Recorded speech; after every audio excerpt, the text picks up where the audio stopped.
मैं आपके लिए फिर से एक मज़ेदार गे लव स्टोरी लाया हूँ। कहानी को सुनते समय ईयरफोन या हेडफोन का यूज़ ज़रूर करें कि आपको ऑडियो क्वालिटी पसंद आए। अगर यह कहानी ज़रा सी भी पसंद आए तो लाइक, शेयर एंड कमेंट करें और मेरे चैनल वॉइस स्टोरी चैनल को सब्सक्राइब भी ज़रूर करें। यह कहानी अनय की है। वह दिल्ली में रहता है। अनय एक 19 साल का लड़का है। वह गोरा है और थोड़ा सा पतला सा लड़का है। वह इस साल 12वीं कक्षा में है।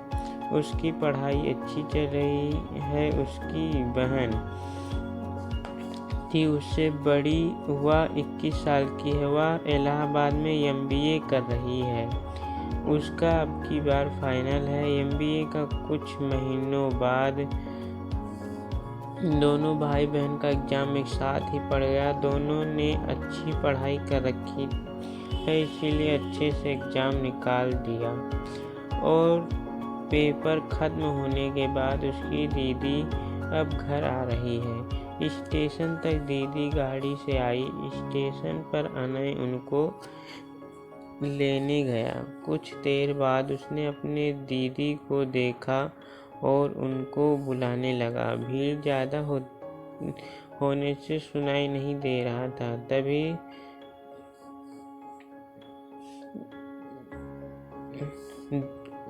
अनय दौड़कर अपने दीदी के पास गया, उनसे नमस्ते किया और उनको मोटरसाइकिल पर बैठाकर घर लाया, जो अपने वह साथ लेकर गया था। वह अपने मम्मी पापा से मिली, उनसे बहुत सी बातें की। उनकी दीदी बातों में दीदी ने कहा कि चलो कल सभी लाल किला देखकर आते हैं। वह सभी दिल्ली में ही उनका घर था। वह इसी में रहते थे। अनय ऊपर वाले रूम में रहता था। मम्मी पापा और दीदी ने नीचे वाले कमरे में रहते थे।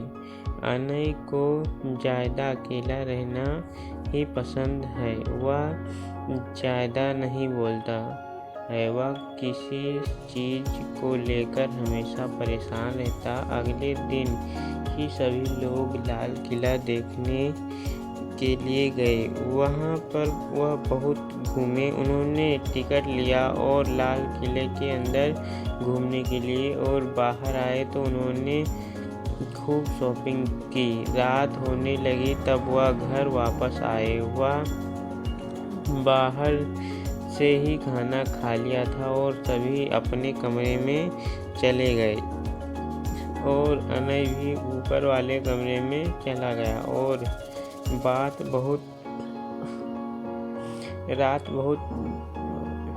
हो रही थी। सब सो गए। सुबह उठे तो उन्होंने जो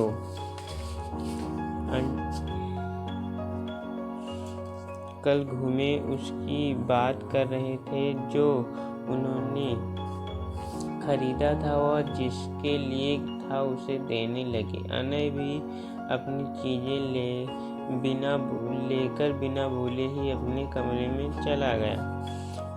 उससे उसके घर वाले बहुत परेशान रहते थे कि वह खुश नहीं रहता और वह बहुत बाहर भी नहीं जाता है कि अपने दोस्तों के साथ ही रहे। कुछ देर घूमकर खुद के मन को थोड़ा के शांत कर ले।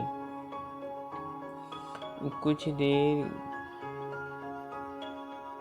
दिन बाद अनय की बहन के फ़ोन पर कॉल आया। उसका दोस्त उसके पास आ रहा था। अगले दिन वह आने वाला था तो अनय को जाने के कहा। अगले दिन उस लड़के को लेना स्टेशन जाना पड़ा, पर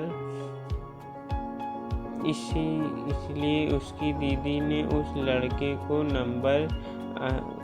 का नंबर अनय को दे दिया।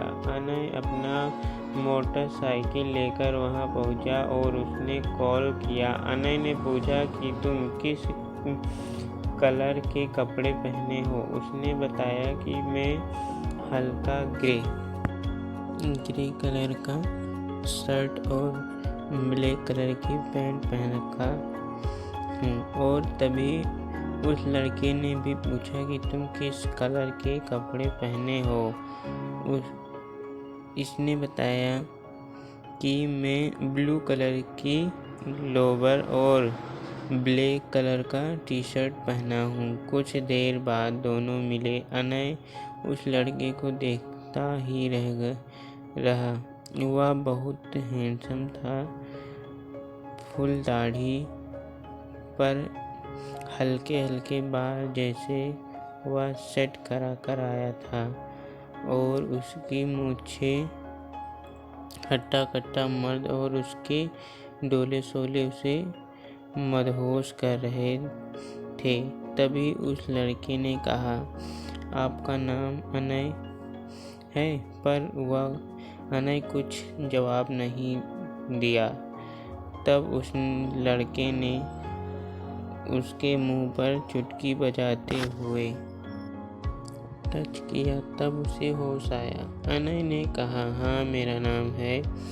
आप भी हैं मेरे दीदी के दोस्त, चलो घर चलो। दोनों स्टेशन के बाहर आए और अनय जैसे ही गाड़ी पर बैठा चलाने के लिए, तभी लड़के ने कहा कि गाड़ी में चलाऊंगा, कहीं फिर तुम बेहोश हो गए तो अब हम सीधा हॉस्पिटल में मिलेंगे। तभी उस लड़के ने कहा, मैं मजाक कर रहा हूँ पर गाड़ी में चलाऊंगा। वह दोनों गाड़ी पर बैठ गए। अनय ने उनका नाम पूछा तो उसने अपना नाम सिद्धार्थ बताया। सिद्धार्थ ने गाड़ी स्टार्ट कर दी। तभी सिद्धार्थ ने कहा, मुझे पकड़ लो। अनय ने कहा, मैं ठीक हूँ, आप गाड़ी चलाओ। उसने गाड़ी चलाकर एकदम से ब्रेक मार दी। अनय सिद्धार्थ के एकदम चिपक गया।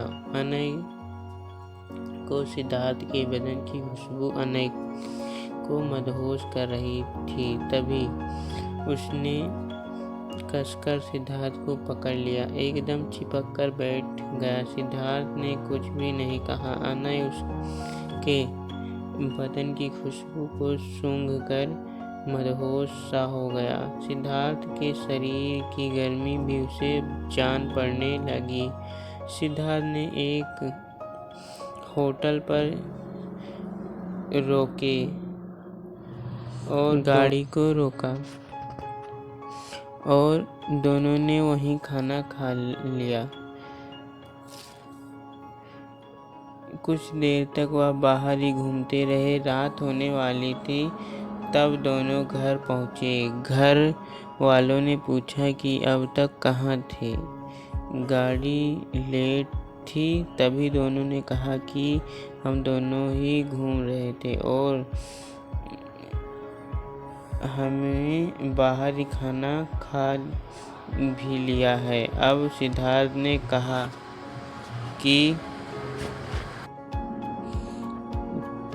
ने कहा मैं थक चुका हूँ, मैं अब सोना चाहता हूँ। तो घर वालों ने कहा, तुम और अनय ऊपर वाले कमरे में जाकर एक साथ रहो। अनय को उसकी मम्मी और पापा ने कहा कि इनको जाकर अपना रूम भी दिखाओ। तो अनय अपने कमरे में लेकर गया तो उसके कमरे में बहुत सारी फोटो बॉडी बिल्डर की फोटो लगी थी। सिद्धार्थ ने कहा कि तुम लड़कों को पसंद करते हो क्या? तभी मुस्कुराते हुए कहा, मजाक कर रहा हूँ। तभी उसने पूछा कि मैं नहाऊँ कहाँ, बाथरूम कहाँ है? तो अनय ने हाथ दिखाते हुए हाथ से इशारा किया और सामने की ओर दिखाया। तभी सिद्धार्थ ने वहीं अपना सारा कपड़ा उतार दिया, केवल अंडरवियर में हो गया। उसका औजार उभरा हुआ अंडरवियर के बाहर दिख रहा था। तभी अनय अंदर जाकर कपड़े उतारते यही पर उतार दिया। सिद्धार्थ ने कहा, तुम लड़के हो? लड़की ने, इतना शर्म कर रहे हो? इतना वह कहकर अंदर चला गया। नहाने लगा। नहाकर केवल अंडरवियर पहनकर बाहर आया। अब तो और भी उसका सामान उभरा हुआ था और वैसा ही बेड पर लेट गया, केवल अंडरवियर के लेट गया। अनय ने कहा कि तुम ऐसे ही लेते हो केवल अंडरवियर के? सिद्धार्थ ने कहा, हाँ मैं ऐसा ही लेटता हूँ। सिद्धार्थ ने कहा, तुम कपड़े पहनकर सोते हो? अनय ने कहा कि नहीं, पर आज मैं तुम्हारे साथ सो रहा हूँ, इसलिए कपड़े पहनकर सो रहा हूँ। अगला पार्ट इसका कल आएगा। और अगर ये कहानी थोड़ी सी भी पसंद आई हो तो लाइक, शेयर एंड कमेंट ज़रूर करें और मेरे वॉइस स्टोरी चैनल को सब्सक्राइब भी ज़रूर करें।